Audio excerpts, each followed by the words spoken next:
বিসমিল্লাহির রহমানির রহিম। আসসালামু আলাইকুম। www.dailynewsstar.com Bangabandhu digital studio, graduate international, ছাপাখানা। ডেইলি ভিউজের আজ 28 মে 2025 নিয়মিত অনুষ্ঠান। ভার্চুয়াল এডিটর হাফেজ মাওলানা শাহজালাল গোলদার স্টুডিওর বাহির হতে এডিটিং পরিচালনা করছেন এবং Rifat Ahmed virtual assistant editor ক্যামেরার পিছনে। সিনিয়র সাংবাদিক শেখ কামাল উদ্দিন, মুস্তাফিজুর রহমান গোলদার অনুষ্ঠান আজকের উপস্থাপক এবং পরিচালক। আমি এম শাহজাহান আলী গোলদার। সংবাদ পাঠ, পীর মুরিদি অনুষ্ঠান, হজ উমরা এইগুলো এখানে উপস্থিত আছি। বিসমিল্লাহির রহমানির রহিম। আসসালামু আলাইকুম। আমার হাতে দৈনিক ইত্তেফাক আজ বুধবার 28 মে 2025 শিরোনাম পড়ছি। এই বিষয়ে শিরোনামের উপর বিশদ আলোচনা করবেন দি ডেইলি নিউজ স্টার সম্পাদক ও প্রকাশক জনাব শাহজাহান আলী গোলদার। মুক্তিযুদ্ধকালীন মানবতা বিরোধী অপরাধ এটিএম আজহার আলী খালাস, যে কোনো সময় মুক্তি। যেগুলো নিউজের আগের প্রোগ্রামে গেছে না, ওর পরের নিউজগুলোই আসে। আচ্ছা, এখানে যে এটিএম আজহার উদ্দিনকে আর কি এই আজকে যেটা মাননীয় উচ্চতর আদালতের প্রধান বিচারপতি সহ সকলেই একসাথে বিচারপতিরা বসেই আর কি রিভিউ রায়টা দিয়েছেন। আমার মনে হয় 1972 সালের 72-75 সাংবিধানিক সরকারের পর হতে এই রায় পর্যন্ত এই রকম প্রধান বিচারপতির নেতৃত্বে ফুল বেঞ্চে কোন রিভিউ মামলার রায় হয়েছে বলে আমার জানা নাই আর কি। আর এই রায়টার যেটা নিয়মতান্ত্রিক পদ্ধতি হচ্ছে, এখানে কিন্তু এই রকম রায়গুলোর সাথে রাষ্ট্রপতির এছাড়াও কিন্তু এখানে যুক্ত, যেটা আমাদের এই যে এই সংবিধানে আছে আর কি। এখানটায় আর কি এই রাষ্ট্রপতিরও এখানটায় একটা ব্যাপার স্যাপার থেকে যায়। তো সেই জায়গাটাই আবার শোনা যাচ্ছে যে এখান থেকে আজ বা আগামীকাল উনি ছাড়া পাইবেন। ইতিপূর্বে আমরা যেটা দেখেছি আর কি, রায় হওয়ার পরেও 3-4 দিন তো চলে যায় অরিজিনাল কপি যাওয়ার জন্য। তারপরে এর আবার রাষ্ট্রপক্ষ তো টিকবে কি টিকবে না, এর কিন্তু আবারও রিভিউয়ের ওপরে রিভিউ বা আপিল করবে কি না তারও সুযোগ এইরকম মামলায় আছে কি নাই, এটা কিন্তু নির্ধারিত আছে। এই যে বিশেষ যেটা ওই যুদ্ধ অপরাধ ট্রাইব্যুনাল এখনকারটা বা যেটা তার সাজা হয়েছিল আর কি। তো যেহেতু ট্রাইব্যুনালের সাজার উপরেই এই মামলাটা কি আর ওই উচ্চতর আদালতের ওখান থেকে ট্রাইব্যুনালে আসার কি প্রয়োজন নাই? ট্রাইব্যুনাল তো চলমান। আমি যতটুকু আইনের দেশ বিদেশের বা অন্য জায়গার থেকে আর কি বুঝি আর কি, এই রায়টা পরিপালন হতে গেলে যে চ্যানেলে মামলাটাই তার ফাঁসি হয়েছে এটিএম আজহারের, ওইভাবেই আবার নিচে নামতে হবে, তারপরে জেলখানায় যাবে, তারপরে মুক্তি পাবে। এখানে আমার একটু জানার ছিল যে মানবতা বিরোধী বা রাষ্ট্র বিরোধী বা রাষ্ট্রদ্রোহী কোনো মামলার আসামি, এটা কোনো দেশের অন্তর্বর্তীকালীন সরকার ওনারা কি পারেন যে এটার বিচার কার্য পরিচালনা বা সাধারণ ক্ষমা করে দেওয়ার এখতিয়ার কি? না, এইটা তো নতুন করে লিখতে হবে। এইটা ওই জায়গায় কি বলে, এই জায়গাটাই ওনারা একটা কথা, এটা পূর্ণ রাইতে পাওয়া যাবে আর কি। আমরা এখান থেকে তাকে ছেড়ে দিলেও আর কি নিয়মতান্ত্রিক পরবর্তী সরকারের কাছে এইটা নোট অফ ডিসেন্ট আকারে বা তাদের গোচরে আনতে হবে এবং সেই সরকারকে এটা মেনে নিতে, সেই সরকার বাধ্য মেনে নিতে অথবা মাফ করে দিতে। পরবর্তী যে সরকার আসবেন ওই রকম একটা ওই নোট অফ ডিসেন্ট হয়তো এই রায়ের শেষে থাকবে আর কি। কিন্তু আপনার যে কথাটা, এটা প্রশ্ন নয়, আইনের ভাষায় আর কি। ওই আমি যে কথা বললাম, যে চ্যানেলে মামলাটা রিভিউ বোর্ড পর্যন্ত গেছে ওই চ্যানেলেই নামবে। তো যেহেতু এটা ওই সময়টাতেই ছিল নিয়মতান্ত্রিক সরকার, একটা রাজনৈতিক সরকার, এর নিষ্পত্তি হতে গেলেও আর কি মানে ফাইল নিষ্পত্তি ওই সেই নিয়মতান্ত্রিক সরকার লাগবে। আর এর মধ্যে আপনার যে কথাটা, এইটা এখানটায় ওই রাষ্ট্রপতির অধ্যাদেশ এসে যায়, মার্সি পিটিশনের ব্যাপার আছে, তারপরে এটা কিন্তু সরাসরি উচ্চতর আদালত থেকে জেলখানায় আদেশটা যাইতে পারে না। ওই যে চ্যানেলে উপরে গেছে, অর্থাৎ যুদ্ধ অপরাধ ট্রাইব্যুনাল ওই রকমটা ভাবেই আবার নিচেই নামবে, যুদ্ধ অপরাধ ট্রাইব্যুনালের মাধ্যম দিয়েই এই যে জেলখানায় যাবে। তারপরে উনি যেহেতু মুক্ত হয়ে গেছেন, তার ফাঁসির আদেশ বাতিল হয়ে গেছে, এইটাই আর কি এখানে। ধন্যবাদ। ইসরায়েলের উপর নিষেধাজ্ঞার দাবিতে যুক্তরাজ্যে ৮ শতাধিক বিচারক আইনজীবীর চিঠি। কুষ্টিয়ায় কোন জায়গায়? ইসরায়েলের উপর নিষেধাজ্ঞার দাবিতে। না, ইসরায়েলের উপরে তো নিষেধাজ্ঞা প্রয়োজন না। ইসরায়েল ওই যেটা করিডোরের নামে এই যে গাজা উপত্যকা দখল করে নিচ্ছে, জি, নিয়মতান্ত্রিক ভাবে ব্রিটিশ প্রোক্লেমিনেশনে ফিরতে হবে। জি, ব্রিটিশ এই জায়গাটা থেকে, এই আফ্রিকার উগান্ডা থেকে এই ইহুদিদেরকে, ওই তো সেই হিটলার আর কি ৭০ লক্ষ ইহুদি মেরে সাফ করে দিয়েছিল, জি, আর ৬ লক্ষ ইহুদি তখন ছিল। এই ৬ লক্ষকেই থাকতে দেয় এই যে উপনিবেশ হিসাবে ওই সৌদি আরবের। তখন তো এই ফিলিস্তিন ও সৌদি আরবেরই একটা গভর্নরেট ছিল, জি, সেই গভর্নরেটের আন্ডারেই কিন্তু সিরিয়া, জি, সৌদি গভর্নরেটের আন্ডারেই সিরিয়া। তখন সিরিয়ার গভর্নর ছিলেন ওই কি বলে তৃতীয় খলিফা উসমান রাদিয়াল্লাহু তাআলা আনহুর সময় ওই সিরিয়ার গভর্নর ছিলেন মুয়াবিয়া। আর ১৫ বছর ১১ মাসে কুফার গভর্নর করে পাঠিয়েছিলেন মুয়াবিয়া পুত্র ইয়াজিদকে, যে কারণে আর কি যে ইয়াজিদ রাসূল সাল্লাল্লাহু আলাইহি সাল্লামের নাতি ছেলেকে ওই যে গলা কেটে খুন করে আর কি, সুদ ঘুষ জিনা ব্যভিচার ইসলামী রাষ্ট্র পরিচালনার জন্য আর কি। এই রাসূল সাল্লাল্লাহু আলাইহি সাল্লামের নাতি ছেলে কুফাতে যাচ্ছিলেন, সেই জায়গাতে যেমন পৌঁছাইতে পারে নাই, তার আগে দিয়েই তাকে কিল করে দেওয়া হয়। সেই থেকে নিয়ে অদ্যাবধি আর কি সেই সিরিয়া এবং ইরাক, এরপরে তো এই যে ফিলিস্তিন, এবং এই ফিলিস্তিন তো আর এখন না, ইসরায়েল আর কি। যে ইসরায়েলে এদের কত বড় দুঃসাহস আর কি। ভারতের মোদি যেরকম বাবরি মসজিদ ভেঙেছে, এই বেঞ্জামিন নেতানিয়াহু যেখান থেকে মহানবী মুহাম্মদুর রাসূলুল্লাহ সাল্লাল্লাহু আলাইহি ওয়াসাল্লাম আমাদের এই নিয়মতান্ত্রিক নামাজ এবং রোজা এনেছেন, সেই বাইতুল মুকাদ্দাস। তো এই জায়গাটাই আর কি এই যে এই যুক্তরাজ্য, অর্থাৎ এটা কি যুক্তরাজ্য না যুক্তরাষ্ট্র? যুক্তরাজ্য মানে গ্রেট ব্রিটেন। এই ব্রিটিশরাই কিন্তু ওই ইসরায়েলকে এই জায়গা দিয়েছে। এখন ব্রিটিশ এইটা করবে কেন? এই বেটা তোদের এই জায়গা দিয়েছিলাম, এটা আমরা নিয়ে নিলাম। ওই দিলাম হংকং, তারপরে ওই কোন কোন জায়গা আছে না, হংকং, এরপরে হচ্ছে এই যে চাইনার পাশে আর একটা যে উন্নত রাষ্ট্র আর কি, এরা চীন বলে না যেটা আমাদের, তাইওয়ান, এটা বলে ভিয়েতনাম, এগুলো চাইনা বলছে না আমাদের জায়গা।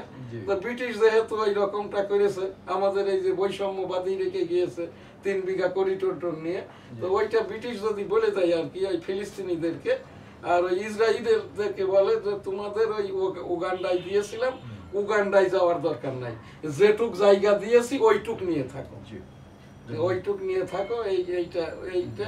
এইটা ধন্যবাদ আর কি গ্রেট ব্রিটেন থেকে এই যে ফিলিস্তিনিদের জন্য ইসরায়েলকে, এইটার কিন্তু খবরটা হবে আর কি এই যে ফিলিস্তিনিদের জন্য কথাটা বলেছেন। কিন্তু ইসরায়েলের ওপর নিষেধাজ্ঞা মানে তো ফিলিস্তিন এই না, সিনিয়র সাংবাদিক। হ্যাঁ, তো এইটাই আর কি, এটা খুব ভালো। আমরা সেই 1987 সাল থেকে ইস্তেগফার দোয়াটা করি। এই সুযোগেই আমি আর একটু এই ইসরায়েল ফিলিস্তিনের ওপরেও আর কি এই যে 55,000-এর মতো যারা শহীদ, রাব্বুল আলামিন এদের জান্নাত দান করুন। যারা লক্ষাধিক আর কি অসুস্থ, এদেরকে দূরতলায় সুস্থ করে দিন। আস্তাগফিরুল্লাহ রাব্বিহিম মিন কুল্লি যামবি ওয়া আতুবু ইলাইহি ওয়া লা হাওলা ওয়া লা কুওয়াতা ইল্লা বিল্লাহিল আলিয়্যিল আযীম। রাব্বুল আলামিন ওই বেঞ্জামিন নেতানিয়াহু অর্থাৎ ইসরায়েলের প্রধানমন্ত্রী সহ এই যে বিদ্বেষী যারা মুসলিম বিদ্বেষী ইহুদি হয়, এদেরকে হেদায়েত দান করুন, আর তা না হলে ধ্বংস করে দিন। আস্তাগফিরুল্লাহ, আমিন। ধন্যবাদ। কুষ্টিয়া সেনাবাহিনী ও যৌথ বাহিনীর অভিযান, শীর্ষ সন্ত্রাসী সুব্রত বাইন ও মোল্লা মাসুদ গ্রেফতার। রাজধানীতে দিনে দুপুরে গুলি করে ব্যবসায়ীর 22 লাখ টাকা ছিনতাই। এইটা দেখেন, এই যে এই মোল্লা মাসুদ সুব্রত বাইনকে যে মিলিটারি ধরতে হচ্ছে, পুলিশের ক্রিয়াকর্ম নাই।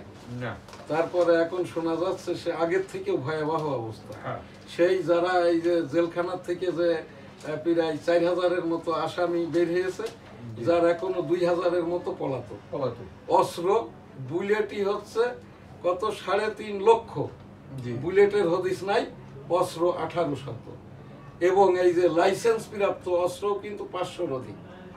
এইগুলোর যতক্ষণ না হদিস পাওয়া যাবে এই অস্ত্রগুলো কাদের, তারা বেঁচে আছে কিনা, অস্ত্রগুলো কোথায়, এবং এই যারা বিনা জামিনে ভুয়া জামিনে বাইরে বেরিয়েছে এদেরকেও যতক্ষণ আটক না করবে, এর জন্য কিন্তু সবচেয়ে বেশি ছাপারার হচ্ছে অজান্তে আর কি এই যে বৈষম্য, আওয়ামী লীগের সাধারণ কর্মী সমর্থক, সলভেন্ট যারা ব্যবসায়ী ইত্যাদি, আর এর ভিতরে চাক্ষুষ প্রকাশ্যে আর কি ক্ষতিগ্রস্ত হচ্ছে বিএনপি।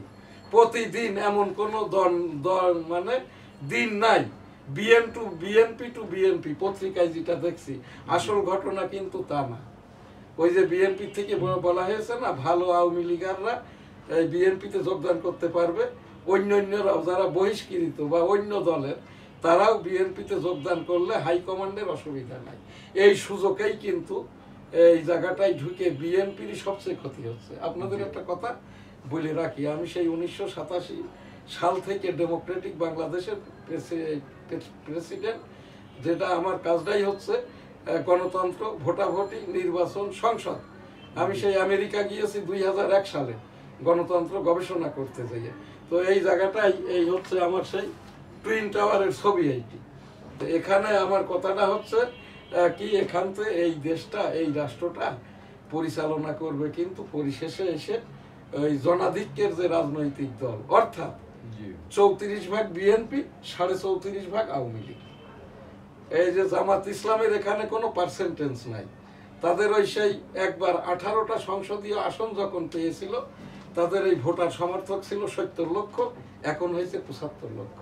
তারা যদি এই বিএনপির সাথে আর কি কন্টেস্ট করে ভোট করে, তাহলে হয়তো তারা এই দেশের যতগুলো আসনেই ভোট করুক, জামানত বাঁচার মতো ভোটটা জামাত পাবে না। কারণ একটা কনস্টিটিউয়েন্সিতে ধরেন ভোট আছে এই 1 লক্ষ, ভোট কাস্টিং হয়েছে 60,000, জামানত বাঁচতে গেলেও সে যদি স্বতন্ত্রও হয় 1/7, অর্থাৎ জামানতটা বাঁচতে গেলে 1 লাখ ভোট যদি পাই এই বিএনপি বা অন্য দল, সেখানে যে লোকটা ফেল করবে তার জামানতের টাকা ফেরত পাইতে গেলে কমপক্ষে 7,000 ভোট পাইতে হবে। তো বাংলাদেশের ঢাকাস্থ এমন কোনো কনস্টিটিউয়েন্সি নাই যে 6 লাখের কম ভোট। আপনি এটা দেখেন, ঢাকাতে একটা জায়গায় দাঁড়িয়ে বিএনপি যদি এখানে 4 লাখ ভোট পায়, জামাত ইসলাম কি ওখানে 14,000 ভোটও পাবে? কামাল সাহেব, আপনি তো জামাতের একেবারে সেই ডিপো এলাকায় থাকেন, মগবাজার এলাকায়, বলেন তো এই জায়গাটার অবস্থানটা কি দাঁড়াবে? হ্যাঁ, তো এই জায়গাটাই আর কি আমার যে কথাটা এখানে বলার, সেই পরিশেষে এসে দেখা যাবে দিনের শেষে সকাল হলে এই দেশটা কিন্তু পরিচালনা করবে হয় ওই সাধারণ মানুষের পক্ষ থেকে স্বতন্ত্র হয়ে আসা সংসদ সদস্যরা সমর্থিত বিএনপি, অথবা আবার যদি একদলীয় ভাবেও হয় আর কি মেজরিটিতে, তাও বিএনপি। মানে আমি আজকের প্রেক্ষাপট, আওয়ামী লীগকে এখানে আমি কোনো গণনাই আনছি না। ধরেন আওয়ামী লীগের কেউ ভোটও দিবে না, ভোটে আসবেও না, ভোট হবেও না, এর বাইরে কি কিছু হওয়া সম্ভব? আপনারা একটু বলেন না। আমরা নতুন প্রজন্ম যারা এবার সিআরপি সরি এনসিপি নতুন দল, এদেরকে আমরা সাধুবাদ জানাই, তাদের চিন্তাধারা, এবং তারা নতুন দল ঘোষণা করছে। তো না, আমি তো বলেছি যেহেতু আওয়ামী লীগকে মাফ করে দিয়েছে, আওয়ামী লীগের যে 4.5 কোটি ভোট আছে আর কি, আমরা চাই আর কি এই এনসিপি ক্ষমতায় আসুক। আপনার আমাদের সকলের ছেলে মেয়ে নাতিপুতি, আমরা নিজেরা, আমার এই চ্যানেল এখনো পর্যন্ত আর কি আমরা এই এনসিপির মুখপাত্র নই। আমরা এই ছেলেরা এই আমাদের এই দেশটাকে ভালো করেছে, সুদ ঘুষ জিনা ব্যভিচার ঘুষখোর অনৈতিকতা যারা করে, খুন যারা করে, গুম যারা করতো, এদের থেকে আমাদের বের করে এনেছে। এই জন্য এদেরকে, আর এদের বিরুদ্ধে যারা বলছে ভোট নাই, 200 লোক নিয়ে মিটিং করে, এই রকম কথাটা আপনারা বলবেন না। আর আমি এখান থেকে আবারও উপস্থাপনা করছি, ইউনূস মহোদয় অন্তর্বর্তীকালীন সরকারের রাষ্ট্রপতি, আর এই রাষ্ট্রপতি হওয়ার পরে তার টোটাল এই যে কথাটা ইতিমধ্যে বুদ্ধিজীবী পরজীবী রাজনৈতিক দলের পক্ষ দেশ বিদেশ থেকে আসছে, যে ইউনূস মহোদয়ের উপদেষ্টা পরিষদকে পুরো রিভিউ করুক। তাই এখানে ইউনূস মহোদয় তো আর করতে পারবেন না, যে এই জন্যই ইউনূস মহোদয় রাষ্ট্রপতি হয়ে তার এই উপদেষ্টা পরিষদ রিভিউ করে নেবেন। নাহিদ ইসলামকে স্থানীয় সরকার উপদেষ্টা করবেন। নাহিদ ইসলামই প্রথমে স্থানীয় সরকার অর্থাৎ মেম্বার চেয়ারম্যান উপজেলা নির্বাচন করবেন। এরপরে আর কি 18 কোটি জনগণ, রাজনৈতিক দল এবং সকলেই মিলে নির্ধারণ করবেন যে এই সাধারণ নির্বাচন, সংসদ সদস্য নির্বাচনটা কবে কখন হবে। এবং এর মধ্যে ইউনূস মহোদয় যেহেতু বলে দিয়েছেন আর কি জুন মাসের 30-এর ভিতরে 2026 জুন 30 সাধারণ নির্বাচন হবে। তো এইটা আমি এখান থেকে যেটা বলছি, ইউনূস মহোদয়ের প্রেস সচিব যদি বলে দেন আর কি 13তম জাতীয় সংসদ নির্বাচন 30 জুন, জি কাজটা কিন্তু হয়ে যায়। আমি এখান থেকে যেটা মনে করাই দিচ্ছি আর কি, এইটাই সকলেই জানতে চাচ্ছে বা আমারও যেটা ইচ্ছা আর কি। আমি তো একজন আইনজীবী, আমি একটা পত্রিকা সম্পাদক, দি ডেইলি নিউজ স্টার সম্পাদক। অনেক সময় তো সম্পাদকরাও আর কি অন্তর্বর্তী সরকারের এই যে উপদেষ্টা হয়েছেন। তো সেখান থেকে আমি আমার যেটা ইচ্ছাটা আর কি নির্বাচনী ডেট শিডিউলটা ফিক্সড হোক 30 জুন 2030। এটা কি আপনাদের কি আপনারা দুইজন তো আছেন, আপনারা এটার প্রস্তাব বা সমর্থন করেন কিনা? আপনি যেরকম প্রস্তাব করলেন, এই যে শেখ কামাল সাহেব, আপনি তো সিনিয়র সাংবাদিক, সেই সাথে আমরা তো 18 কোটি জনগণেরও তিনিও। আমার সামনে এই যে আইটি এডিটর আছে হাফেজ মাওলানা রিফাত আহমেদ। তো আমরা এখানে সকলেই আর কি যে 30 জুনটা নির্বাচনী ডেট শিডিউল ফিক্সড হোক। হ্যাঁ, এটা আমরা আশা করি এবং আপনার সাথে সহমত পোষণ করছি। ঠিক আছে, ইনশাআল্লাহ। এইটাই আমি ব্যক্তিগতভাবে এইটাই আমার, আমি যেহেতু একজন মুক্তিযোদ্ধা, এই দেশটা আনতে যেয়ে আমার এই বাম কানটা নষ্ট, এখনো কানে শুনি না। হ্যাঁ, তো এই সেই জায়গার থেকে আমার ওই যে উপস্থাপনা, মুক্তিযুদ্ধ, মুক্তিযোদ্ধাদের মর্যাদা সেটেলমেন্টও প্রত্যাশা করি এই যে এনসিপি রাজনৈতিক দল এবং ডক্টর মোহাম্মদ ইউনূস সাহেবের নেতৃত্বের অন্তর্বর্তী সরকারের কাছে। জি ধন্যবাদ। জয়কে হত্যা চেষ্টা মামলায় খালাস পেলেন সাংবাদিক শফিক রেহমান। সৌদি আরবে চাঁদ দেখা গেছে। ঈদুল আজহা সৌদি আরবে 6 জুন, বাংলাদেশে 7 জুন। আলহামদুলিল্লাহ। জি আলহামদুলিল্লাহ। যুক্তরাষ্ট্র ও কানাডা সম্পর্কের উৎস পারস্পরিক শ্রদ্ধাবোধ। কানাডার পার্লামেন্টে ভাষণে রাজা চার্লস। বিদ্যুতের দর নিয়ে আদানির সঙ্গে আলোচনায় বসছে পিডিবি। জাপান সফরে মহেশখালী মাতারবাড়ি অঞ্চলের উন্নয়ন হবে আলোচনার প্রধান বিষয়। প্রধান উপদেষ্টা। নির্বাচনের সুনির্দিষ্ট তারিখ ঘোষণার সময় এসে গেছে। সিপিডি যাই হোক আর কি, সিপিডিও তো বললে কি গুনাহ হবে ওনাদের, যেহেতু ডেডলাইন বলছে 30 জুন 2026-এর মধ্যে সিপিডির পক্ষ থেকে, এবং উনি যে ফেলো বা যাই হোক, ফেলো মানে ছাত্র, জি, আর উনারা আর কতকাল সিপিডির লোক ছাত্র থাকবে আমি জানি না, আপনারা জানেন কিনা জানি না। আর এইরকম বৈষম্যমূলক কথাবার্তা পদাধিকার এইগুলো যেন আর না দেওয়া হয়। পৃথিবীর কোন দেশে কোন গবেষণামূলক প্রতিষ্ঠানের যারা পরিচালনা করে, পরিচালনা পরিষদে কেউ কোনো ফেলো নাই। ফেলো মানে তো ছাত্র, জি। হ্যাঁ, আর গবেষণা প্রতিষ্ঠান মানেই হইলো যে পড়বো পড়বো পড়বো, মানে যারা ছাত্র ফেলো যারা, আর যারা ওখান থেকে পরিচালনা করে পড়াইবো পড়াইবো পড়াইবো।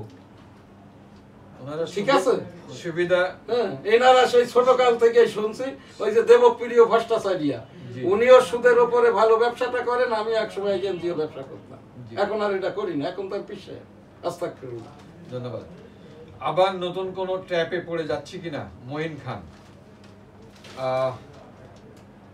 না, বিএনপি তো এই যে ক্লিয়ার যদি না করে, জি, এই যে কথাটা তাদের মধ্য থেকে প্রচার করা হচ্ছে, আমি একজন সাধারণ নাগরিক হিসাবে আমি এই যে বেগম খালেদা জিয়ার জন্য যখন থেকে জেলখানায় দিয়েছে তখন থেকে ঐক্যবোধী আর কি, আমি বহুবার আর কি একটা বর্ষিয়ান মায়ের মতো বয়স, আমি তার সুস্বাস্থ্য যাতে আবার রাজনীতি করতে পারে এই দোয়াটা করেছি, আজকেও দোয়া করি এই যে রাব্বুল আলামিন সাবেক একাধিকবারের প্রধানমন্ত্রী বেগম খালেদা জিয়াকে রাজনীতি করার মতো সুস্বাস্থ্যটা দান করুন।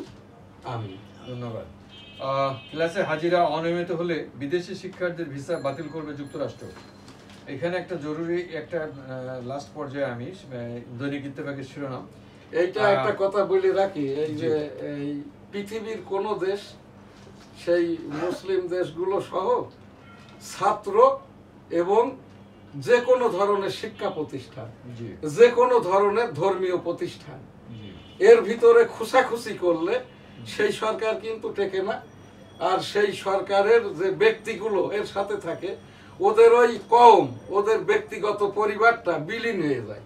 তো এই যে ডোনাল্ড ট্রাম্পও আর কি, তার ওই ট্রাম্প হাউস সহ আমেরিকার যে আধুনিকায়ন লেখাপড়া, এইটা যেহেতু এই ধ্বংসের পিছনে লেগেছে ট্রাম্প, জি এইটাতে কিন্তু লাভবান কে হবে বলেন তো? লাভবান হবে ইন্ডিয়া আর চাইনা।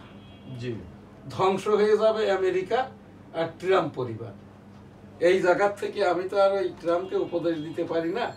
আমেরিকার যারা সিভিল সিটিজেন, জি তাদের লক্ষ্যে আর কি দয়া করে আর কি বিদেশি যারা ওখানটায় পড়তে যায় আর কি, তাদের প্রতি আপনারা একটু সদয় হবেন।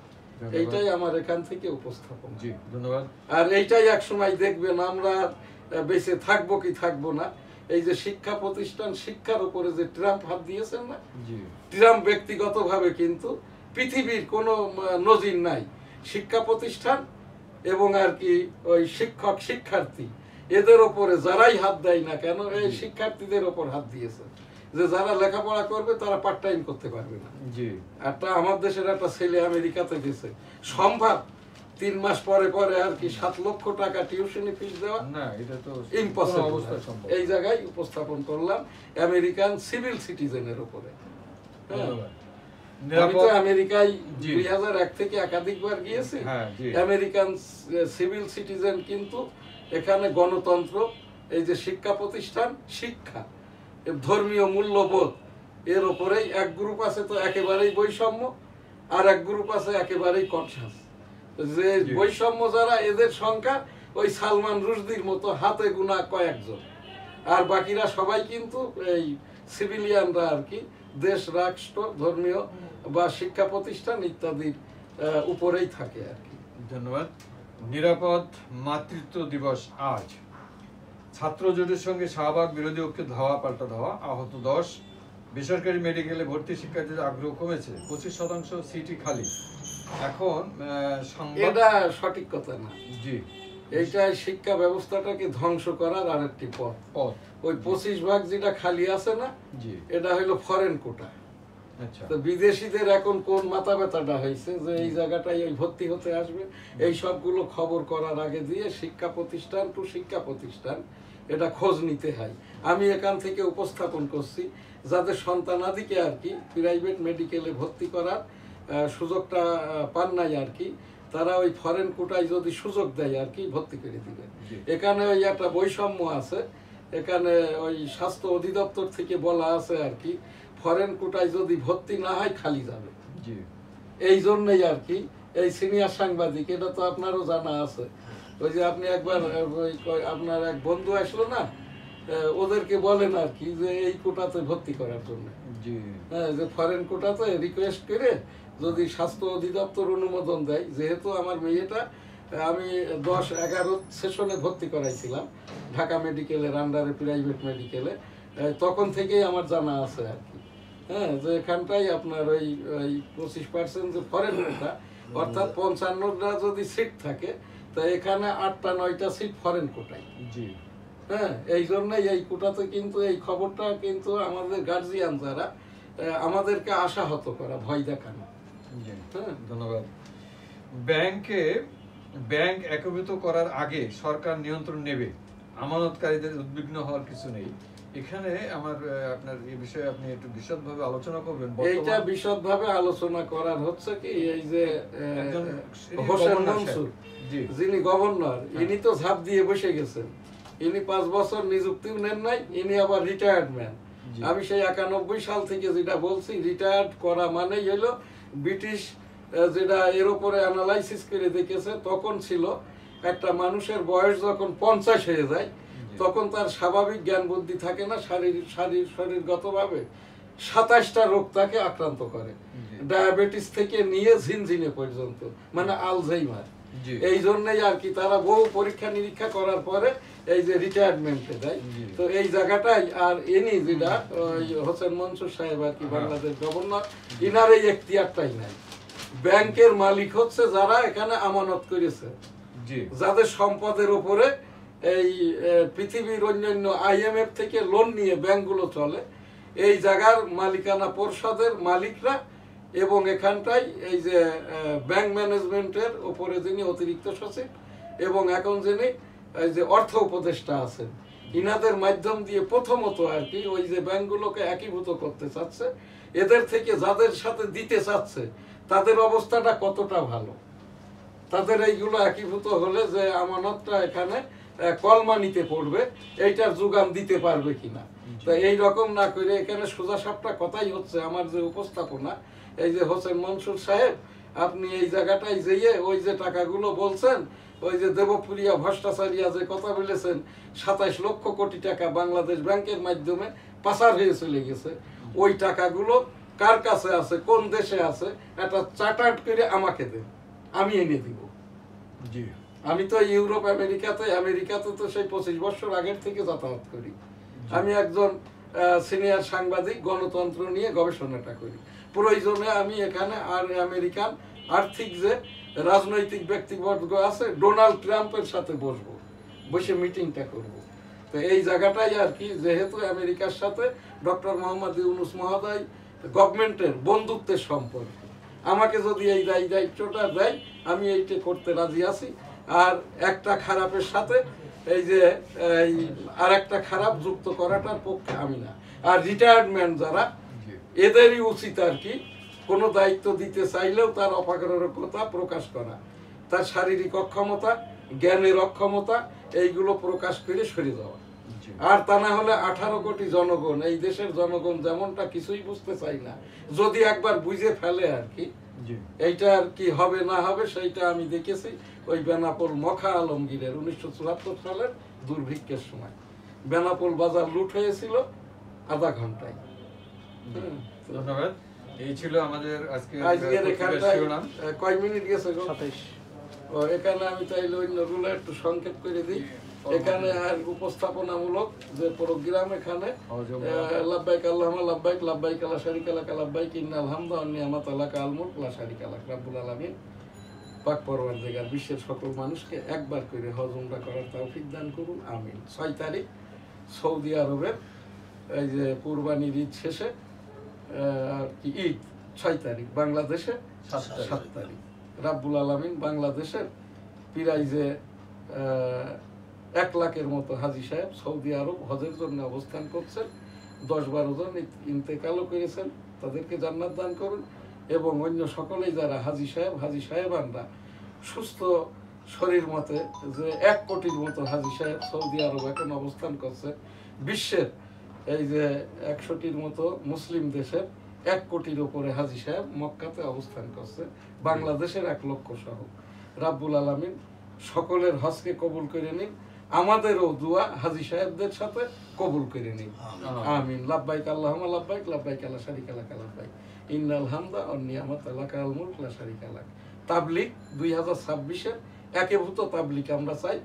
উপস্থিতির মধ্য থেকে মুরব্বী নির্বাচিত হবেন, বয়ান করবেন, দোয়া করবেন, 27 সালের গাইডলাইন দিবেন, মহানবী মুহাম্মদুর রাসূলুল্লাহ সাল্লাল্লাহু আলাইহি ওয়াসাল্লামের বিদায় হজের ভাষণের মতো করে আর কি পাক কালাম হাদিস, আলেম উলামাগণ, আল্লাহ আলাগণ, পীর মাশায়েখগণ, মুসলমানগণ, এই যে বিশ্বের যে 200 কোটি মুসলমানের পক্ষ থেকে আর কি যারা নির্যাতিত, ফিলিস্তিন সহ আমাদের এই যে মায়ানমারের রোহিঙ্গারা সহ সকল নির্যাতিত মুসলমানদেরকেও আর কি রাব্বুল আলামিন আস্তাগফিরুল্লাহ রাব্বিহিম মিন কুল্লি যামবি ওয়া আতুবু ইলাইহি ওয়া লা হাওলা ওয়া লা কুওয়াতা ইল্লা বিল্লাহিল আলিয়্যিল আযীম। ইস্তিগফারের ওসিলায় আমাদেরকে মাফ করে দিন, বিশ্ব মুসলিম সম্প্রদায়কে, 700 কোটি বিশ্ব মানবতাকে মাফ করে দিন, আমিন। এখনকার যে প্রোগ্রাম তাবলীগের পরে হচ্ছে আপনার পীর মুরিদি, তার আগে দিয়ে 1971 সালের রণাঙ্গনের 265 দিনের আমি একজন মুক্তিযোদ্ধা হিসাবে উপস্থাপনা। আমাদের এই মুক্তিযোদ্ধারা আর এখন বেঁচে আছে মাত্র 1 লক্ষ, আর যারা ইন্ডিয়ান সনদ প্রাপ্ত কিন্তু নিবন্ধিত নয় এদেরও সংখ্যা কয়েক হাজার। এদের এই যে মুক্তিযোদ্ধাদের মর্যাদার একটি সেটেলমেন্ট প্রত্যাশা করছি।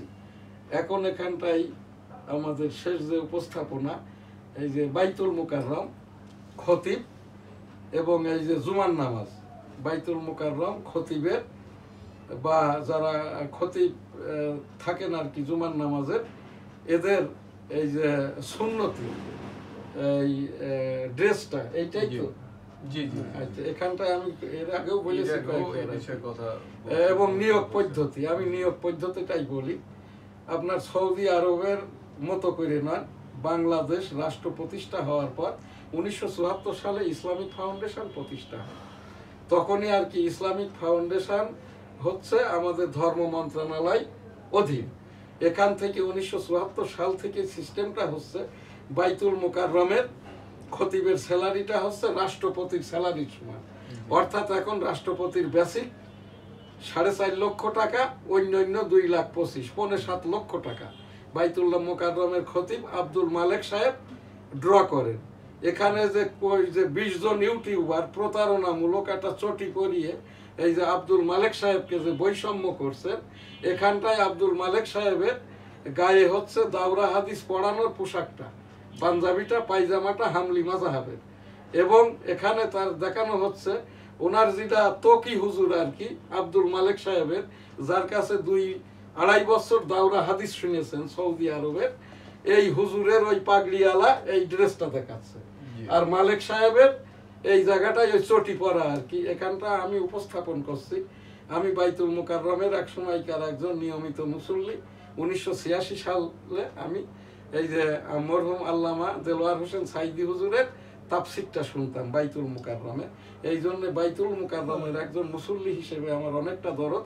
তো এই জায়গাটাই আর কি বাইতুল মুকাররম, এই যে এখনকার আব্দুল মালেক সাহেবের উপস্থিতি না অনুপস্থিতিতে জ্ঞাত সারে মারামারি হয়েছে, আল্লাহর ঘর ভাঙচুর হয়েছে।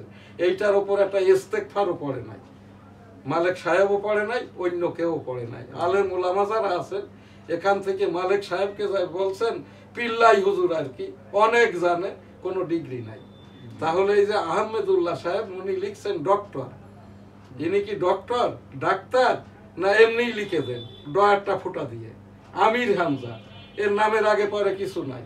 এ মুফতি না মাওলানা না হাফেজ তাও জানি না।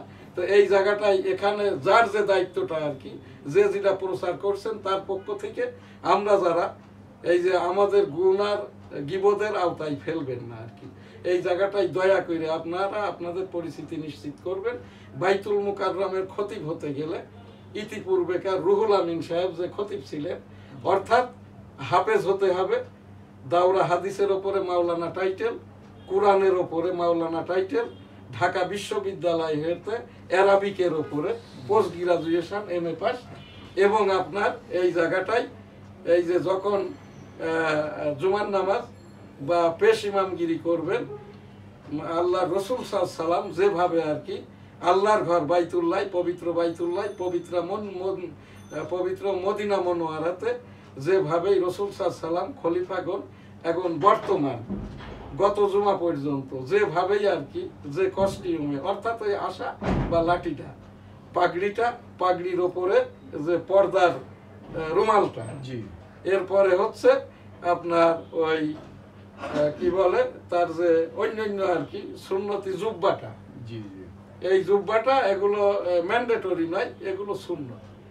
এইগুলো অবধারিত ভাবে আমার মনে হয় এখানে আমরা বাইতুল মুকাররম শুক্রবারে যারা লক্ষ লক্ষ মুসল্লি নামাজ পড়ি, এমন একটা মুসল্লি পাইবেন না এইগুলো রসুল সাল্লামের সাথে সংশ্লিষ্ট সুন্নত বহির্ভূত যারা বাইতুল মুকাররমে মুসল্লি বাড়ত। আব্দুল মালেক আসার পরে যেহেতু মহানবী মোহাম্মদ রসুল্লাহ সাল্লামের এই সুন্নতটা ক্যারি করে না, আর মালেক সাহেবের পাক কালাম হাদিসের আলোকের শিক্ষাটাইও অস্পষ্টতা, এই জন্য এখানটাই ওই বাইরের থেকে যারা গাড়ি রিজার্ভ করে আসতো, এই রকম গাড়িটা এখন আর এখানে বাইতুল মুকাররম দেখা যায় না। সে জায়গায় আমার কথা না, এইটা প্রমাণের দায়িত্ব বাদী। যেহেতু আব্দুল মালেক সাহেব, আমি গুগল ঘাটাঘাটি করে ইসলামিক ফাউন্ডেশনের যেটা নিয়োগ চার্টার, এখানটায় যেটা দেখেছি আব্দুল মালেক সাহেবের বায়োগ্রাফিও নাই, নিয়োগপত্রও নাই। এই যে 27শে অক্টোবর থেকে আর কি ওনাকে ডক্টর মোহাম্মদ ইউনুস মহাদাই এই জায়গাটায় নিয়োগ দিয়েছে। এইটা এখন খুব ফলাও আকারে প্রচার করছে। তো এই জায়গাটাই হলো এই বাইতুল মুকাররমের এই জুমার নামাজটা খতিব সাহেবের সুন্নতটা কিরকম হবে, এই যে পাগড়ি, পাগড়ির ওপর রুমাল, এরপরে হচ্ছে আপনার এই যেরকম ড্রেসটা হয় তার উপরে রসুল সাল্লামের